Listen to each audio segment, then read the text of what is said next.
राधे राधे महाराज जी। महाराज जी, इस प्रोफेशन में आधे से ज्यादा झूठ होते हैं। वकील है महाराज जी। अगर हम सिर्फ सत्य की राह पर चलें तो इसमें सक्सेस ना के बराबर है। कृपया मार्गदर्शन करें महाराज जी। वैसे तो मतलब कई बार ऐसे बड़े बड़े वकील भी आए जो हाई कोर्ट और सुप्रीम कोर्ट। तो सक्सेस शब्द का अर्थ क्या होता है, हम आपसे पूछना चाहते हैं कि आपके दिमाग से कि आपने सक्सेस शब्द का अर्थ क्या लिया है, आपने किस भावना को सक्सेस माना है, आप बोलिए। जो केस मैं लड़ रही हूँ उसमें सफलता नहीं मिलेगी महाराज। दूसरा ये कि परिवार का भरण पोषण नहीं होगा। दोनों बातें देखनी है कि यदि हमारा हृदय कहता है कि ये आदमी अपराधी है और निर्दोष को फंसाने के लिए मुझे वकील बनाया है और मुझे 5 लाख रुपया देगा, 5 लाख से हम परिवार का पोषण करेंगे, तो ये सक्सेस नहीं है। अपने हाथों से अपने पैर काटने हैं, हमारी सच्ची बात मान लेना। अगर आपको पता है फ्रॉड है, ये मुकदमा फ्रॉड है, ये आदमी अधर्मी है और मुझे बहुत पैसा दे करके और मुकदमा में जीत गई और निर्दोष को सजा हुई, तो आपने अपने आप को बिल्कुल मिटाने की तैयारी कर ली। बुरा ना माना जाए, जो अगर हमसे प्रश्न किया जाता है तो हम जो शास्त्र सम्मत है वो कह रहे हैं। अगर आपको पता है कि धन से ही केवल परिवार का पोषण होता है तो ये भ्रम छोड़ दीजिए। बहुत से धनी ऐसे हैं जहां विध्वंस बचा हुआ है। बस ये बात ध्यान रखो, हम हृदय की बात कहते हैं, आप सब हमारे परिवार की तरह हो। माना कि आपको 500 रुपया मिलेगा, 5 लाख नहीं मिलेगा, पर 500 की जब 100 रुपया की हरी सब्जी लेके जाओगे और 1 किलो आटा की रोटी बना के पाओगे तो सब चैन से सुखी रहेंगे और आपकी बुद्धि बढ़िया काम करेगी। और जब शरीर छूटेगा ना तो आपको अच्छी गति मिलेगी। और अगर यहाँ धर्माचरण करके बहुत रुपए कमा लिए तो लौटकर परिवार में पीछे मुड़ के देखना, अशांति ऐसी बढ़ती चली जाएगी कि रुपया शांति प्रदान नहीं कर पाएगा और आपको पश्चाताप होगा कि मैंने गलती की और उसका मुझे भोग इसी जन्म में मिल रहा है। ये तो ब्याज है, परिणाम आगे। जब हम जान रहे हैं निर्दोष है और हमारी वाणी के प्रभाव से ये मुक्त हो जाएगा और वो फंस जाएगा, निर्दोष फंस जाएगा और जिसका हम पक्ष लिए वो, तो फिर हम अपराधी हुए ना। बस मेरी प्रार्थना है, कपड़े सस्ते पहनो, रोटी भले आप 2 की जगह 1 पाके जी लो। निर्दोष को फंसाने वाली वकालत नहीं होनी चाहिए। अधर्मियों को पक्ष लेकर के अपना, तो मुझे लगता है कि ऐसा सक्सेसफुल जो भी कहा जाता हो उसको हिंदी में क्या कहते हैं, उन्नति है, उन्नति। उन्नति ऐसी हमारी उन्नति कभी ना हो भगवान, ऐसा मनाओ। उन्नति हो तो आपको देखकर होती रहे, आप धर्म स्वरूप हो। हे भगवान, मुझ में ऐसी सामर्थ्य दो कि मैं धर्म से चलूं, भले कष्ट पाऊं। देखो सुदामा जी धर्म से चले, द्वारिकापुरी जैसी सुदामापुरी अंतिम हुई। युधिष्ठिर जी धर्म से चले, वनवास कष्ट भोग रहे, हस्तिनापुर का चक्रवर्ती सम्राट उन्हीं को प्राप्त हुआ, दुर्योधन को नहीं। मुझे ऐसा लगता है शास्त्रों के स्वाध्याय से, संतों की कृपा से और अपने कुछ हृदय से भी कि अधर्माचरण कभी भी किसी को सुखी नहीं कर सकता है। हाँ, अगर सत्य आपको समझ में आ गया है कि अब ये निर्दोष और मुझे बचाना है, तो आप 1000 झूठ बोल दोगे तो भी वो आपको पाप नहीं लगेगा, क्योंकि निर्दोष को बचाना है।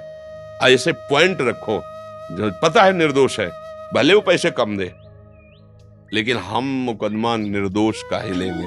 पर ऐसा हो तो कहाँ चल पाएगा संसार का। वो जो कह रहे हैं उनकी बात भी हम समझ रहे हैं, पर हमें जब आपको लगा कि भगवान की आपके ऊपर इतनी कृपा कि आप संत समागम में आई है, तो आपको असलियत तो पता चले ना।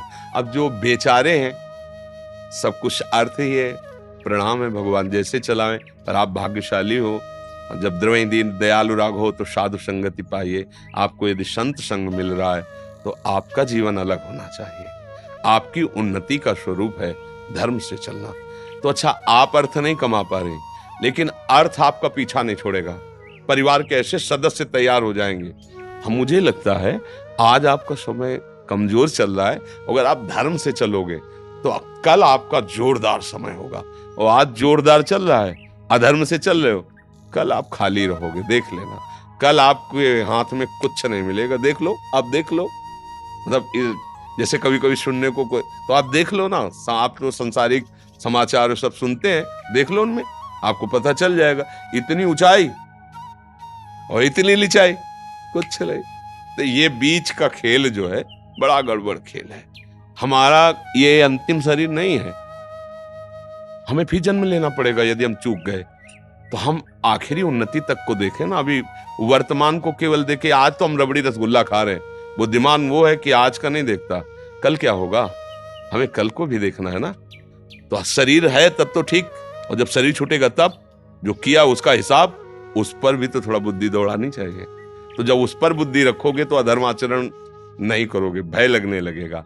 और जब भगवान देते हैं ना, तो कहते हैं ना, भगवान देते तो छप्पर फाड़ के देते, देहाती भाषा में कहते हैं ना। और जब लेते नहीं, तो बस ये बात ध्यान रखो, अगर वो देंगे तो ऐसा पुत्र हो जाएगा, ऐसा परिवार का कोई सदस्य हो जाएगा कि जैसी तुम्हारी भावना थी वो पूरा कर देगा।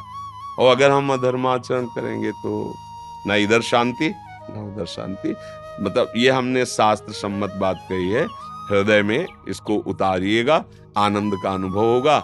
बकाया व्यवहार में हमारी बात नहीं मानी जाएगी, ये हम अभी कह रहे हैं। क्योंकि भाई अब उसको जैसे वो बच्चा नहीं बोला पीछे वाले उसमें कि अगर हम 2000 वाला मोबाइल रखते हैं और हमारे मित्र जो है छोटे छोटे बच्चे आईफोन, क्या आई क्या कहते हैं, आईफोन रखते हैं, तो बोले हमारी बेइज्जती होती है।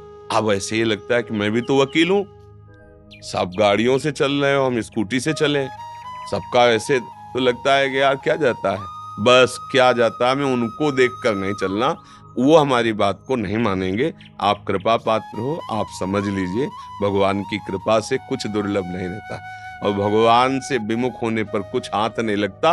करके सब देख लो, और तुम्हारे सामने ही तुम्हारी हालत ऐसी हो जाएगी, तुम्हें लगेगा कि गलती की, अब क्या हो, तो फल आ गया, अब फल तो, अब तो विध्वंस विनाशी हो।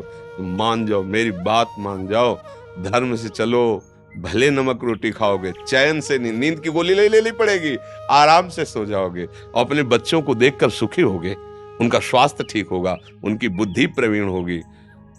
गलत उनकी आदत गलत होगी, वो जलाएंगे, रात दिन तुम्हें जलाएंगे, तुम्हें लगेगा जिनके लिए मैं सब कुछ किया वही मुझे त्रास दे रहे हैं, और अंतिम परिणाम तुम्हारा अच्छा नहीं होगा। यदि हमसे अधर्माचरण ही होते रहे तो हमें भगवान का आश्रय लेकर जहां तक हो सतमार्ग में चले।